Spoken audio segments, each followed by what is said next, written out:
வணக்கம் நேயர்களே. ஃபீபாவின் இன்றைய காலை தியானத்திற்காக உங்களை அன்புடன் வரவேற்கிறேன். ஃபீபா நேயர்களுக்கு அன்பின் வாழ்த்துக்கள். இந்த நாளிலே 1 நாளாகமும் 29வது அதிகாரத்தை நாம் எடுத்துக்கொள்வோம். அந்த 29வது அதிகாரத்திலே ராஜாவாகிய தாவீது அவர் மக்களை பார்த்து கூறுகிற காரியத்தை நாம் இங்கே வாசிக்கலாம். அவர் என்ன சொல்லுகிறார்? ஆலய கட்டுமான பணிக்காக எல்லாவற்றையும் நான் சபதரித்து வைத்திருக்கிறேன்.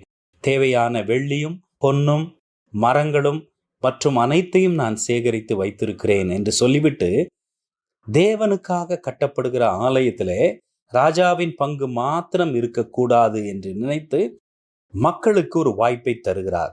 5வது வசனம், இப்போதும் உங்களில் இன்றைய தினம் கர்த்தருக்கு தன் கை காணிக்கைகளை செலுத்த மனப்பூர்வமானவர்கள் யார் என்றான். என்ன ஒரு அருமையான ஒரு கேள்வி பாருங்கள். ஒரு ராஜா சவதரித்த அளவுக்கு எந்த மனிதனாலும் கொடுக்க இயலாது என்பது உண்மைதான். ஏனென்றால் இந்த ராஜா மிகுந்த ஐஸ்வர்யவானாக திகழ்ந்தவர். பல போர்களிலே பல யுத்தங்களிலே ஜெயித்து பல நாட்டின் செல்வங்களை எல்லாம் தன்னுடைய ராஜ்யத்திலே சேர்த்து கொண்டவர் தாவீது ராஜா. அப்பேற்பட்ட மிகவும் சிறப்பான ஒரு ராஜா மிக மேன்மையாய் ஆலய கட்டுமான பணிக்காக பல இடங்களிலிருந்து பொருள்களை சவதரித்து வைத்த இந்த ராஜா மனிதருக்கு ஒரு வாய்ப்பை கொடுக்கிறார். தேவனை ஆராதிக்கிற ஆராதனையிலே யாரோ ஒருவர், அது ராஜாவாக இருந்தாலும் அவருக்கு மட்டுமே பங்கு இருக்க வேண்டும் என்று எண்ணவில்லை. மக்களும் அதிலே இணைந்து காணிக்கை கொடுத்து மேன்மையான பணியை தாங்க வேண்டும் என்று நினைக்கிறார் தாவீது ராஜா. அதை கேள்விப்பட்ட மக்கள் கூட தங்களுடைய கரங்களை விரித்து காணிக்கைகளை கொடுக்கிறார்கள். 9வது வசனம், இப்படி மனப்பூர்வமாய் கொடுத்ததற்காக ஜனங்கள் சந்தோஷப்பட்டார்கள். உத்தம இருதயத்தோடே உற்சாகமாய் கர்த்தருக்கு கொடுத்தார்கள். தாவீது ராஜாவும் மிகவும் சந்தோஷப்பட்டான் என்று பார்க்கிறோம். ராஜ்யத்தின் மக்கள் கட்டுமான பணிக்கு தங்களுடைய கரங்களை திறந்து உற்சாகமாய் உதாரத்துவமாய் கொடுக்கிறார்கள் என்று சொல்லி இங்கே வாசிக்கிறோம். எனக்கு அன்பானவர்களே, தேவ ஆராதனையிலே அனைவருக்கும் பங்கு உண்டு. ஒருவர் மட்டும் அதில் பங்கெடுக்க வேண்டிய அவசியமில்லை. ஒருவேளை அது முழு நேர ஊழியராக இருக்கலாம், ஒரு போதகராக இருக்கலாம், சிறப்பான அழைப்பு பெற்றவராக இருக்கலாம். ஆனால் தேவன் புதிய ஏற்பாட்டின்படி நாம் பார்க்கும்போது அவரை ஏற்றுக்கொண்ட அனைவரையும் ராஜரீக ஆசாரிய கூட்டமாக மாற்றி இருக்கிறார். பழைய ஏற்பாட்டின் காலத்திலே ஆசாரியர்கள் தேவனுக்கு பலிகளை செலுத்தும்படிக்காய் அழைக்கப்பட்டவர்கள். ஆசாரியர்கள் தேவனுக்கும் மனிதனுக்கும் மத்தியிலே நிற்கும்படிக்காய் அழைக்கப்பட்டவர்கள்.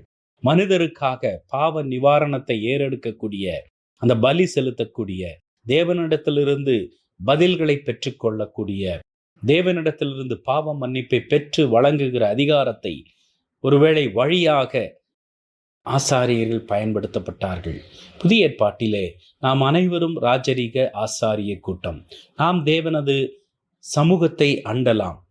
இன்னொரு விதத்தில் தேவ சமூகம் நமக்குள்ளே பிரவேசித்திருக்கிறபடியால் நாம் அவருடைய பிள்ளைகளாக, நாமே ஜீவனுள்ள தேவனுடைய ஆலயமாய் திகழுகிறோம்.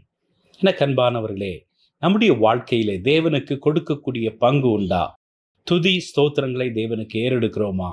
நன்றி அறிதலான உள்ளத்தோடு கூட ஆண்டவரை தொழுது கொள்ளுகிறோமா? அவருக்காக சிறப்பான பணியாற்றுகிறோமா? அவருடைய பணி சிறக்க அர்ப்பணிக்கிறோமா? நம்மை நாமே தத்தம் செய்கிறோமா?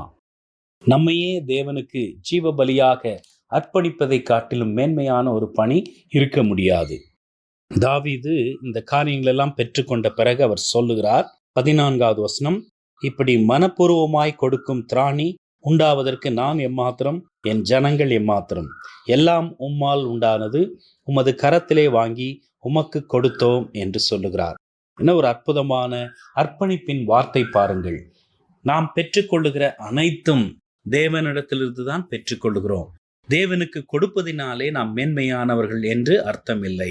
அவருடைய கரத்திலே வாங்குவதிலே ஒரு சிறு பங்கைத்தான் நாம் ஆண்டவருக்கு கொடுக்கிறோம். ஆனால் தேவன் எதிர்பார்ப்பது நம்மையே முழுவதுமாக ஆண்டவருக்கு அர்ப்பணித்து நம்முடைய சரீரத்தை தேவனுடைய ஆலயமாக அர்ப்பணித்தால் மேன்மையானதாக இருக்கும். சாலமோன் ஆலயத்தை கட்டி ஆண்டவருக்கு பிரதிஷ்டை செய்த பிறகு சொல்லுகிற காரியம் அதுவாகத்தான் இருக்கிறது. 2 நாளாகமும் 6வது அதிகாரம் 18வது வசனம். தேவன் மெய்யாக மனுஷரோடே பூமியிலே வாசம் பண்ணுவாரோ? இதோ வானங்களும் வானாதி வானங்களும் உம்மை கொள்ளாதே, நான் கட்டின இந்த ஆலயம் எம்மாத்திரம் என்று சொல்லுகிறார். நம்மையே ஆண்டவருக்கு அர்ப்பணித்து வாழ்வோம். ஆலயங்களை காட்டிலும் நம்மிலே வாசம் பண்ண, நம்மிலே வசிக்க, நம்மிலே மகிமைப்பட தேவன் விரும்புகிறார். ஆண்டவருடைய நாமம் நம் மூலமாக மகிமைப்படுவதாக. இன்றைய காலை தியானத்தில் பங்கேற்றமைக்காக நன்றி. உங்களது கருத்துக்களை பகிர்ந்து கொள்ளவோ மேலும் விவரங்கள் அறிந்து கொள்ளவோ 9458585042 என்ற எண்ணிற்கோ அல்லது info@fibaonline.org தொடர்பு கொள்ளவும். தேவன் தாமே உங்களை ஆசீர்வதிப்பாராக. ஆமேன்.